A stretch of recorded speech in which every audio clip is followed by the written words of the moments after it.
ایمان پلورونکی 22مه برخه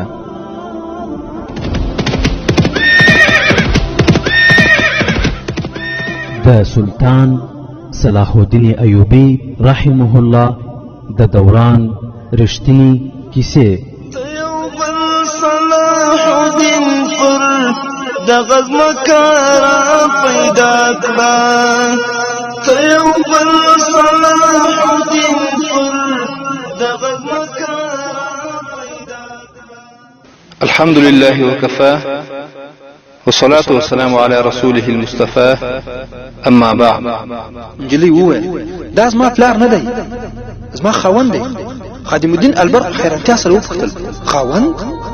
آیا ستا واده پلار کړی دی؟ نجلۍ په غمجنه لهجه وویل زه یې رانیولې.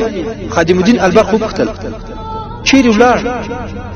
خو نجلۍ په جواب کې وویل خپه شو او لاړ. هغه ګمان وکړ چې زه تا ته ولې په مینه مینه ګورم. خادم الدین البرق په عاشقانه انداز کې وپوښتل آیا ته ما ته په رښتیا په مینه مینه ګورې او که نه؟ نجلۍ له شرمه مسکۍ شوه، په کراره یې وویل زه له هغه بوډا نه تنګه شوې یم، که چا راته ترې نه نجات را نه کړ نو ځان به ووژنم. په میدان کې سپرو او پیاده پوځونو حیرانونکي فعالیتونه ښودل او د هر اوزار څرګندونې یې کولې. سیل کوونکو دغه جنګي چارې تر دې د مخه نه وې لیدلې. یوازې سوډاني پوځ یې لیدلی و چې د مصر خزانه د ښامار په څېر تود، د هغو قومندانان به د پاچاهانو په څېر بهر وتل. له هغوی سره به که د فوج کوم ټول کنډک او غونډ وو، هغوی به پر کلیو د توپان په څېر ورپرېوتل. تر څارویه پورې به یې له ځانونو سره راوړل. که له چا سره به یې د اعلی نسل آس یا اوښ ولید، په زوره به یې له ځانه سره بیول.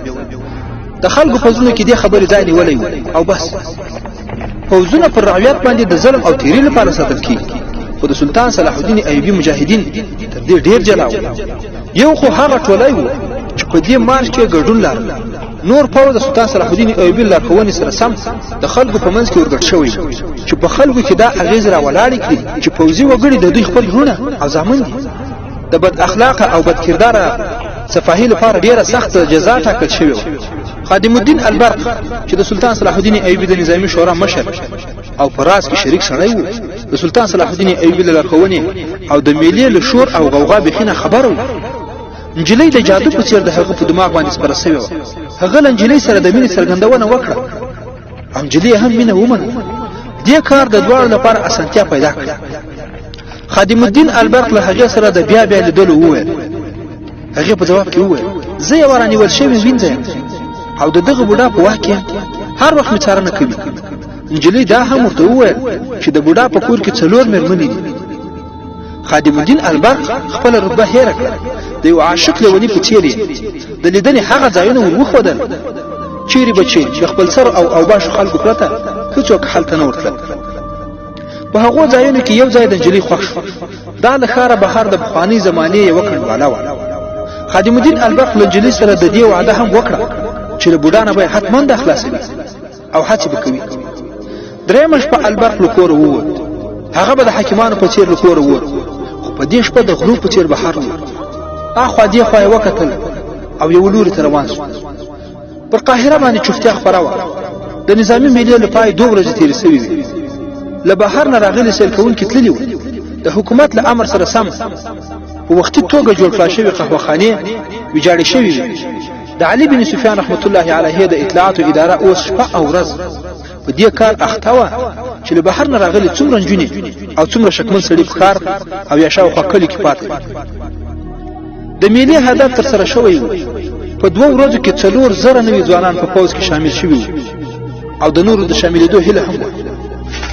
خو دلته البرق له ښاره ووت او د هغو کنډوالو لوري ته ولاړ چې نجلۍ ورته د راتلو وعده کړې. د صحرایي ګیدړو پرته ځمکه او اسمان په ژور خوب ویده و. نجلۍ البرق ته ویلي وو چې له بوډا سره بندي ده او هر وخت یې څارنه کوي. خو بیا هم خادم الدین البرق په دې هیله تللی و چې نجلۍ به خامخا ورسي. د خطرې د راولاړېدو په صورت کې له هغه سره یو خنجر و. خو ښځه یو داسې جادو دی چې څوک یې تر اغېزې لاندې راشي بیا د هېڅ شي پروا نه کوي. عقل او پوهه یې ملګرتیا پرېږدي. خادم الدین البرق د پاخه عمر سړی و، خو یو ناپوهه ځوان ترې جوړ شوی په تیاره کنډواله کې یو تور سیوری له سره تر پښو پورې په تور څادر کې پټ ولید او هغه له کنډوالې ورک شو. هغه زر زر کنډوالې ته ورغی. د پریوتي دیوال له منځه هغه کنډوالې ته ننوت. مخې ته یې تیاره کوټه وه. په چت کې د کوم غټ مارغه د الوتلو غږ واورېدل شو. خادم الدین البرق د هوا تیزې څپې احساس کړې او له دې سره یوه کلکه څپېړه په مخ وخوړه. له دې سره یې د چی چی غږونه واورېدل. هغه پوه شو چې دا د کوم غټ مرغه اواز و چې په خپلو پنجو به د ده مخ څیرې کوي. هغه کېناست او په پښو کشولو باندې له کوټې نه راووت. کوټه له الوتونکو ګونګیانو یا بومانو ډکه شوې وه. مخې ته یې حویلۍ یا غولی و چې شاوخوا ته یې ګرده برنډه وه. خادم الدین البرق دا فکر هم ونه کړ چې یوه اخیستل سوې نجلۍ هر وخت تر څارنې لاندې ده. دې ویرونکې کنډوالې ته به څنګه راسي؟ خو په برنډه کې د چا د قدمونو له خرپاره پوه شو چې دلته څوک شته. هغه له ملا نه خنجر راویست، په لاس کې یې ونیو او پر سر یې دغه مرغان الوتل ډارت. د مرغانو د پرهارې اوازونه ویرونکي وو. خادم الدین البرق قرار غږ کړ: آصفه. نجلۍ هغه ته خپل نوم آصفه ښودلی او په میله کې دا هم ورته ویلي وو چې هغه څه ډول پلورل شوې ده. ده ورته وویل: تاسې راغلی؟ خادم الدین البرق د آصفې غږ واورېد. هغه له برنډې په منډه راغله. له خادم الدین البرق سره غاړې غټۍ شوه. ویې ویل: ستاسې په خاطر مې ځان د مرګ له خطر سره مخ کړی دی. زه ډېر ژر بېرته تلل غواړم. په بوډا مې په شرابو د خوب معجون څښلي. راغلی هغه راویښ نه شي. خادم الدین البرق پوښتنه وکړه: آیا ته هغه ته په شرابو کې زهر ورکولی نه شې؟ آصفې وویل: ما هېڅکله څوک وژلي نه دي. ما هېڅکله دا فکر هم کړی نه و چې دغسې به له کوم پردي نارینه سره کښېنم او ولاړېږم او کنډوالو ته به ورځم. خادم الدین البرق هغه په غېږ کې ونیوله. ناڅاپه یې شاته برنډه روښانه شوه. د کومې کوټې نه چې خادم الدین البرق ته تېر سوی و، له هغې نه دوه مشالونه راووتل چې د لرګیو په سر کې د تیلو د لمدو ټوټو نه جوړ شوي وو. د مشالونو لمبې ډېرې زیاتې وې. خادم الدین البرق آصفه شاته کړه. په لاس کې یې خنجر و. آیا دا په کنډر کې اوسېدونکي پیریان وو او که د نجلۍ پسې د هغې خاوند راغلی و؟ خیر، خادم الدین البرق لا په همدې فکر کې و چې یوه سړي په غرېدلي غږ وویل: دواړه ووژنئ. مشالونه چې رانږدې شول، د هغې په رڼا کې خادم الدین البرق او آصفې څلور سړي ولیدل. د یوه په لاس کې برچه او له درې نورو سره تورې وې. هغوی مشالونه په ځمکه کې ښخ کړل او د کنډر غولی هم رڼا شو. دا څلور واړه سړي د خادم الدین البرق شاوخوا د وږیو لیوانو په څېر باندې چکر پیل کړ. آصفه د البرق شاته له برنډې نه یو بل غږ راغی: پیدا مو کړل؟ ژوندي یې مه پرېږدئ. دا د نجلۍ د بوډا خاوند غږ و. آصفه د خادم الدین البرق له شانه مخې ته راغله. د سپکاوي او غوسې سره یې بوډا ته وویل: مخکې راشه او ما ووژنه. زه پر تا لعنت وایم. زه په خپله خوښه دلته راغلی یم. څلور واړه وسلوال سړي له هغوی نه راچاپېره ولاړ وو. د برچې والا سړي په کرار کرار آصفه ونیوله او د برچې څوکه یې د هغې پر بدن کېښوله. ویې ویل: تر مړینې د مخه د برچې څوکې ته وګوره، خو تر تا د مخه دا سړی په ترپکو ترپکو وي. د چا لپاره چې دلته ته راغلی وي. آصفې ټوپ کړ، برچه یې ونیو او په چټکۍ یې ترې واخیست. آصفه له خادم الدین البرق نه جلا شوه او په زوره یې وویل: راشه مخې ته راشه. زه ګورم چې ته له ما نه د مخه دا سړی څنګه وژنې. خادم الدین البرق خنجر په لاس کې نیولی و. د هغې مخې ته شو. نجلۍ په هغه سړي باندې د برچې وار وکړ چې برچه یې ترې اخیستې وه او هغه سړی شاته وتښتېد. د هغه ملګریو په خادم الدین البرق د حملې کولو په ځای یوازې یوې او بلې خواته کېدل. هغوی خادم الدین البرق په اسانۍ سره وژلی شو، خو هغوی حملې ته نه راوړاندې کېدل. آصفې په وار وار هغوی جګړې ته هڅول او حمله یې کوله، خو هر ګزار یې خطا و. خادم الدین البرق په یوه سړي باندې د خنجر وار وکړ. دوه سړي شاته راغلل، خو آصفه په چالاکۍ سره د خادم الدین البرق شاته راغله او ودرېده. د هغې په لاس کې اوږده توره وه چې د تورې مقابله یې پرې کولی شوه. خنجر د تورې په مقابله کې هېڅ هم نه وي. بوډا یوې خواته ولاړ، خپل سړي یې جګړې ته وهڅول. لږه شېبه وروسته هغوی پر خادم الدین البرق او آصفه باندې حملې وکړې. آصفه به په هغوی باندې ډېره تیزه تیزه ورتله. خادم الدین البرق به د هغوی له وار نه ځان بچاوه. او په خپل به په د خنجر گزارونه کوم خو حیرانونکې خبره خدا و چې د نجلۍ په حملو هیڅ څوک هم زخمی نشو د بوډا سړی هم په خادم الدین البرق او آصفیه د خنجر او تورو گزارونه وکړل خو هغوی دواړه د خپل ځانونو څخه دفاع وکړه په دې وخت کې بوډا وویل ودرېږئ او په دې حالت کې جګړه هم بنده شوه بوډا وویل زه داسې بې وفا نجلۍ په کور کې ساتل نه غواړم ما ته پته نه وه چې دا دومره زړوره او مېړنۍ ده که ما دا په زوره له ځانه سره بوتله نو ما به هم ووژنه خادم الدین البرق چې پر دغه نجلۍ باندې عاشق و ویې زه یې تا ته پوره قیمت درکول غواړم ووایه دا دې په څو رانیولې بوډا را مخکې شو او خادم الدین البرق ته یې لاس ورکړ ویې ویل له ما سره د دولت کمای نشته زه دا نجلۍ تا ته دربخم د دې له تا سره دومره مینه ده چې ستاسې په خاطر د دومره سړیو مقابلې ته حاضره شوم زه دا تاسې ته په دې خاطر هم در سپارم چې دا جنګیالۍ غوندې نجلۍ ده زه تاجر او سوداګر یم دا ستاسې په څېر د جنګیالیو په کور کې ښه ښکاري او دریم دا چې ته د سلطان صلاح الدین ایوبي لوړ رتبه افسر یې او زه د سلطان صلاح الدین ایوبي وفادار او مرید یم زه تا خفه کول نه غواړم ما دا نجلۍ طلاقه او پر تا مې حلاله ورځئ دوستان او لاړه بوډا او ملګري ولاړل او دا خبره یې وکړه دوی یوازې پرېږدي هغوی مشعلونه پورته کړل او لاړل د خادم الدین البرق د حیرانتیا حد نه حیران ولاړ د هغه د پښو لاندې ځمکه وښورېده د هغه باور نه راته او دا کار یې د بوډا غولونه ګڼله خادم الدین البرق دا خطر احساسوله چې هغوی به ورته په لاره کې کمین ونیسي او دواړه به ووژني د آصفیه په لاس کې برچه وه او هغه برچه خادم الدین البرق واخیسته او لږه شېبه وروسته له کنډوالې نه ووته هغه کیڼ او شا لوري ته کتل او چټک روان چې لږه شان ښکالو به یې واورېده ژر به ودرېد او هر لوري ته به په تیاره کې د لیدو هڅه کوله بیا به ورو ورو روان شو ښار ته چې ورسېده په بدن کې یې ساه وچلېده آصفه ودرېده د خادم الدین البرق له غاړې یې لاسونه تاو کړل ویې پوښتل ته په ما باندې باور لرې او که نه خادم الدین البرق د سینې پورې ونیوله دومره د احساساتو تر اغېزې لاندې و چې هېڅ یې ونه ویلی شول نجلۍ هغه بیا بیه اخیستې وه خادم الدین البرق ته خو اوس پته لګېدلې وه چې د نجلۍ ورسره څومره مینه ده او بیا به یې د نجلۍ زړورتوب په خیالونو کې ورګرځېده په اصل کې هغه د نجلۍ پر ښکلا زړه بایللی و د هغې مېرمنه یې همزولې وه آصفه چې ولیده احساس یې چې مېرمنه یې نوره د کار نه ده هغه مهال به چې کوم کور ته رانیول شوې ښځه راغله بیا به د اصلي مېرمنې هېڅ حیثیت نه په یو وخت کې 4 مېرمنې مېړونو خپل حق ګاڼه خو څوک به چې شتمن وو هغوی به 3-4 نجونې د نکاح پرته په کور کې ساتلې مسلمان حاکمان زیاتره همدې ښځو تباه کړي وو لکه څنګه چې نن تباه کړي په هغوی کې دا رواج هم وو چې د یو سړي ښځې به د مېړونو د زړه ساتنې لپاره خپل نجونې د ډالۍ په توګه ورته راوستلې خادم الدین البرق چې کله آصفه له ځان سره خپل کور ته ننویسته ټول ویده وو سهار د هغه مېرمنې د خپل څښتن په پالان دومره ښکلې نجلۍ ولیده هغې د ذرې عمره احساس ونه کړ چې کور یې ویجاړ شوی دی بلکې هغه نوره هم خوښه شوه چې دومره ښه څښتن ته یې عمره ښکلې نجلۍ په لاس ورغلې او له ځان سره یې وویل چې د هغې په راتګ سره به یو څه مسؤلیتونه کم شي د خادم الدین البرق حیثیت د دې وړ دی چې هغه دې دغسې یو مېرمن یا وینځه وساتي سلطان صلاح الدین ایوبي رحمت الله علیه ښځو ته د هغوی حقوق اعاده کول غوښته تر یو حده یې د خلکو ذهنونه دې ته تیار کړي وو خو د هر امیر او وزیر دښمني ته په داسې حالاتو کې غاړه ایښودل نه غوښته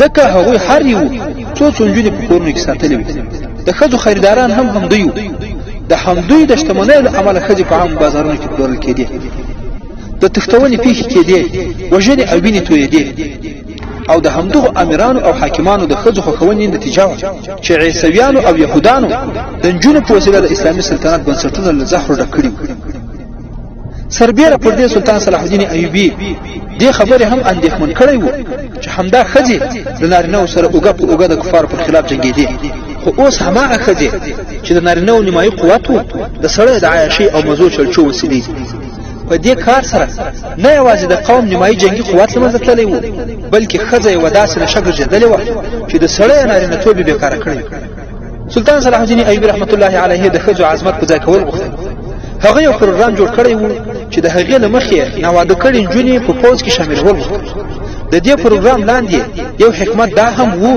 چې د حاکمانو سرایونه هم خالی کول غوښتل خو دا ډول احکام هغه په داسې حالت کې عملي کولای شول چې د سلطنت یا خلافت امارت یې لاس ته ورشي دا کار ډیر ګران د هغه په دښمنانو کې د خپل شمیر زیات او پوهیده چې په قوم کې د ایمان پورونکو شمیر په زیاتېدو دی هغه ته معلومه شوې نه و چې د هغه یو ځانګړی باوري او پرازونو کې شریک شخصیت خادم الدین البرق هم یو ښکلې ځوان انجلۍ کور ته راوستې او دا انجلۍ د هغه په اعصابو دومره سپره شوې ده چې له حکومتي چارو یې پروا کولای شي په هغه نظامی میله کې د مصر ملت وګړي د سلطان صلاح الدین ایوبي له قوت نه ویریده دا چې هغه اسلامي او مصری فوج وګڼه او تر اغیزمن شو سلطان صلاح الدین ایوبي مقرر حاکم نه و خو په هغه ورځ دومره ستره ټولنې ته وینا کول ضروري وګڼه او خپل قوم ته یو ستره وینا وکړه او ورته ویل چې دا فوج د قوم د ناموس او د اسلام د عظمت ساتونکی دی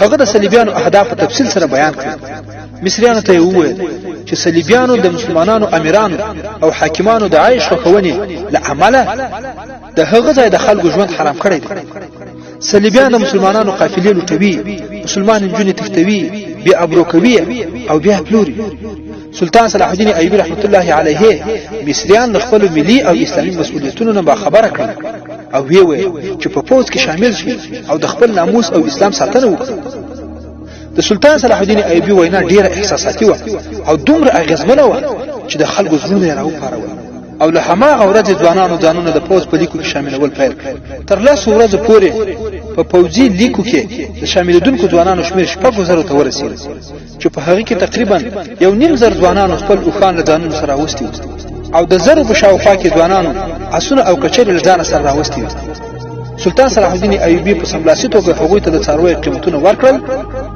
او عسکري روزنه یې پیل شوه درې میاشتې وروسته د سلطان صلاح الدین ایوبي په فوج کې درې بدې چارې په چټکتیا سره خپرېدو شوې اول غلا دوهم جواري او د شپې لخوا غیر حاضري دا کارونه تر دې د مخه هم کېدل خو نشت سره برابر له پوځي میلې وروسته د یو ساري ناروغي شکل غوره د درې واړو بنسټ جواري و د غلا پیښې خو تر دې حده وې چې یو صفاهي به د بل صفاهي کوم شی غلا کړ او په بازار کې به خرڅ کړ یو شپه د فوج درې اسونه غلا شو د سپرو او صفاهیانو شمیر فراو هیڅوک هم غیر حاضر نه و که دې زیان ته پاملرنه نه وای شوې نو بل ځل لاس اسونه غلا کېدل لوړو مقامو ته رپورټ ورسېد هغوی فوجونه خبردار کړل له سزا یې وبېرول او له خدای یې وبېرول خو درې واړه بدۍ زیاتېدو یوه شپه یو صفاهي ونیول شو هغه له کومه ځایه کیم ته راتلل تر دې د مخه به صفاهیان له پیرهدارانو په غلا وته او بیا به پټ شول خدا صفاهي د لړزې په حال کې را روان و